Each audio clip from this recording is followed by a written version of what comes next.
Hey folks, I'm Sammy. I'm the group head chef at Kingsbridge Private Hospital, and today I'm going to show you how to make a steak and mushroom pie. It's an easy, simple recipe. It's all in one pot, straight in the oven, and you're done. Not a lot of ingredients, quite a simple recipe. So first we're going to have our beef stock ready to go. So 2 stock cubes and your hot water mixed together. You got your wee bit of Worcestershire sauce. We've got our tomato puree, some plain flour, an onion and thyme, our mushrooms and our steak pieces, and just a bit of oil and salt and pepper. We will start with dicing our onions and quartering our mushrooms. The way I like to do it is get your slices down all the way through and then turn. Keep your fingers nice and tucked in, and there you go.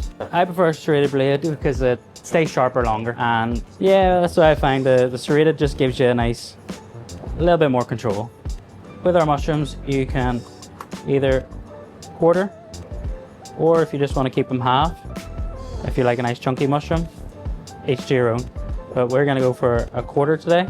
Now we've got our veg prepped, we're going to preheat the oven to 180 degrees, so it's all ready to go once we get to the final stages. We're going to stick our pan on as well to get the pan up to temperature as well. The steak that we're going to use today for our pie is the best is stewing steak, because it's going to break it down a lot easier. Diced stewing steak, good sizes, not too big. So it's not, you want nice small pieces. The stage we're going to do is we're going to start browning our steak pieces. So nice and hot, nothing in it quite yet. So what we'll do is we'll put a wee splash of oil, and then we're going to layer in our steak pieces. So you can hear it straight away. You know your pan's nice and hot. See there, straight away sticking. You want to start giving it a good, keep stirring for a couple of minutes to get the edges brown. So this process will take a good 10 to 15 minutes to get it really nicely browned off. So don't be afraid to let it catch and try and get a bit more browning on it. Because we're browning it, we're searing and locking in all the flavours.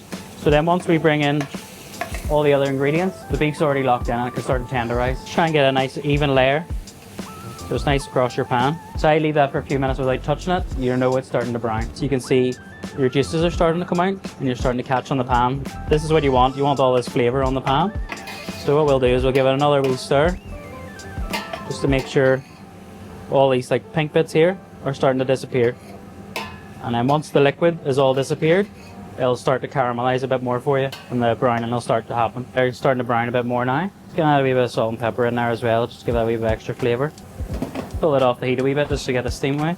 So you can see your steak starting to get a nice bit of colour on it. What you want to do is you want to scoop all your meat out. Keep a nice bit of colour on the bottom as well. You can see this is what we want, because when we're cooking our next stage, all that flavour will go into your pie. Nice and coloured all the way around, no pink bits. We'll keep that to the side for a minute. Get a wee touch of oil, just a little spoonful, not much. Put all our onions and our mushrooms into the pan. And at this stage, if you want to stick a wee sprig of thyme in there as well, we'll get that in there. And don't forget to season your vegetables as well. So a little pinch of salt and a little pinch of pepper.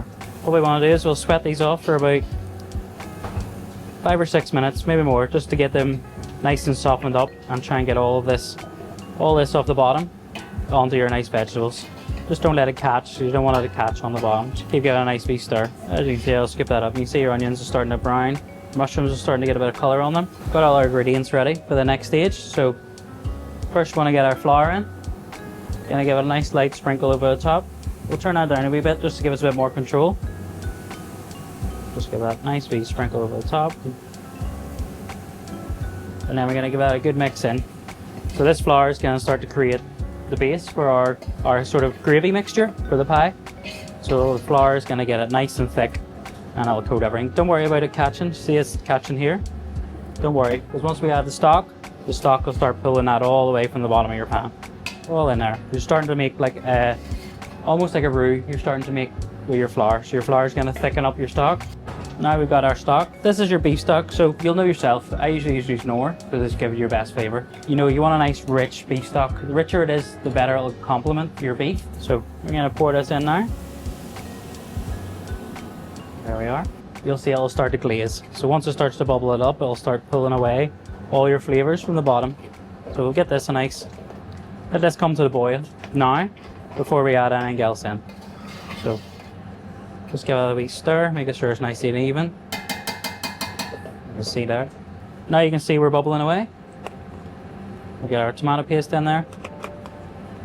Just your standard. A wee bit of Worcestershire sauce. a couple of splashes. Just gives it a bit more of a savoury edge. So get that all nicely mixed in. You can see straight away tomato puree is giving it a nicer, richer, thicker sauce as well. So your sauce is coming up nice and thick. What we want to do is we want to keep it simmering for about 2 to 3 minutes, just to make sure all the ingredients, your flour, your tomato puree, is all starting to cook out. So now they're all in there. We're at this stage. You can see our sauce, lovely and thick. See how you can drop it off the spoon, nice and thick. So if you look in, just make sure everything's cooking out. We're at a good stage now. So our next process will be, we're going to add all our meat back in. Just give that another wee coat. All your meat nice and coated with your sauce.